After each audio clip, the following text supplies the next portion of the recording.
राजा की हत्या और सोनम के राज। जी हां, इसी पे कर रहे हैं बात, क्योंकि इंदौर के राजा रघुवंशी की पोस्टमार्टम रिपोर्ट में कई चौंकाने वाले खुलासे भी हुए हैं, जिसमें सिर पर 2 गहरे घावों का जिक्र है। चलिए अब आपको हम ये तमाम खुलासे हम बिग वॉल पे बताते हैं कि किस तरह से ये खुलासे हुए। तेज धारदार हथियार से राजा की हत्या की गई, इसके साथ ही राजा रघुवंशी की बेरहमी के साथ हत्या की गई है। तो वहीं शरीर पर कई जगह पर चोट के गंभीर निशान पाए गए हैं और सिर पर लगे 2 घाव सबसे ज्यादा गंभीर बताए जाते हैं।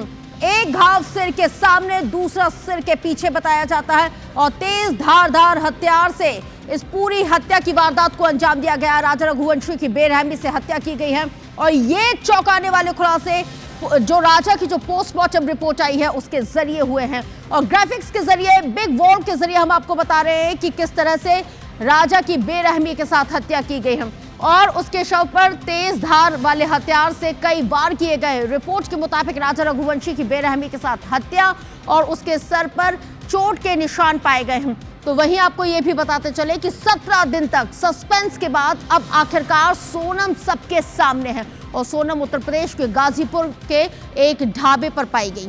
पति की हत्या के आरोपों में सोनम को गिरफ्तार किया गया है। तो आपको यह भी बताते चले कि 11 मई को शादी और 24 मई से लापता होने के बाद 9 जून तक इस पूरे मामले में क्या कुछ हुआ, देखिए।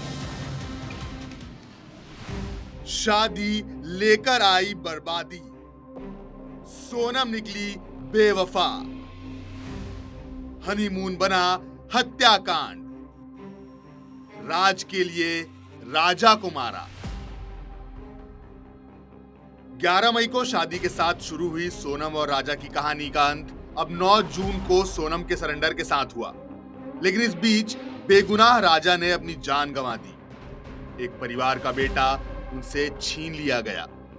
एक परिवार जहां अभी अभी शादी की शहनाई गूंजी थी, उस परिवार को अब जीवन भर का दुख मिल गया। तो सोनम के सरेंडर के साथ अब राजा रघुवंशी हत्याकांड का राज खुल गया है। पुलिस ने यह खुलासा किया है कि सोनम ने ही अपने बॉयफ्रेंड के साथ मिलकर 3 सुपारी किलर्स की मदद से हनीमून के दौरान राजा की हत्या करवा दी। जब सोनम को लगा कि वह पकड़ी जाएगी, वो सामने आई और उत्तर प्रदेश के गाजीपुर से सरेंडर किया। तो इस पूरी वारदात की डेट बाय डेट टाइमलाइन आपको बताते हैं। पूरी कहानी 11 मई से शुरू होती है, जब राजा और सोनम की शादी हुई।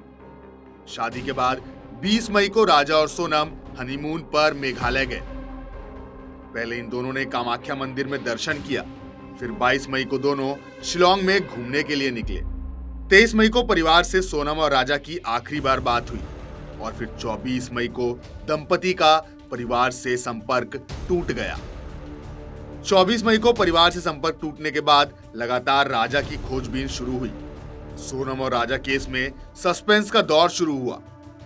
इस दौरान 27 मई को कैलाश विजयवर्गीय ने गृह मंत्री शाह को इस मामले की जानकारी दी। फिर 27 मई को सर्चिंग के दौरान पहाड़ी पर गहरी खाई में 2 बैग मिले। 28 मई को इंदौर सांसद शिलोंग में पुलिस अधिकारियों से मिले। सर्चिंग लगातार जारी थी, लेकिन 29 मई को तेज बारिश के कारण सर्चिंग बंद कर दी गई। मामले में मोड़ तब आया जब 2 जून को राजा रघुवंशी का गहरी खाई में शव मिला। इसके बाद 3 जून को पोस्टमार्टम में खुलासा हुआ कि राजा की हत्या की गई है। 4 जून को राजा का शव इंदौर लाया गया, जहां राजा का अंतिम संस्कार किया गया। इसके बाद 5 जून को राजा और सोनम का सीसीटीवी फुटेज मिला, जहां होटल के अंदर सोनम और राजा दिखाई दे रहे हैं। 7 जून को घटना का एक और सीसीटीवी फुटेज भी सामने आया। यह फुटेज होटल के बाहर का था। अब आखिर में 9 जून को सोनम गाजीपुर के काशी ढाबे में रात को लगभग 1 बजे पाई गई। 9 जून वो तारीख जब सोनम ने सरेंडर किया। इधर राजा के कत्ल के आरोप में इस हत्याकांड के 4 अन्य आरोपियों को गिरफ्तार किया गया। 24 मई से 9 जून तक का यह समय सस्पेंस भरा रहा। सबको यह लगता रहा कि राजा की हत्या के बाद सोनम को अगवा कर लिया गया है, लेकिन आखिरकार सोनम ही राजा की हत्या की आरोपी निकली। सोनम ने सुपारी देकर अपने बॉयफ्रेंड राज के साथ मिलकर इस पूरी घटना को अंजाम दिया। Bureau report, IBC 24।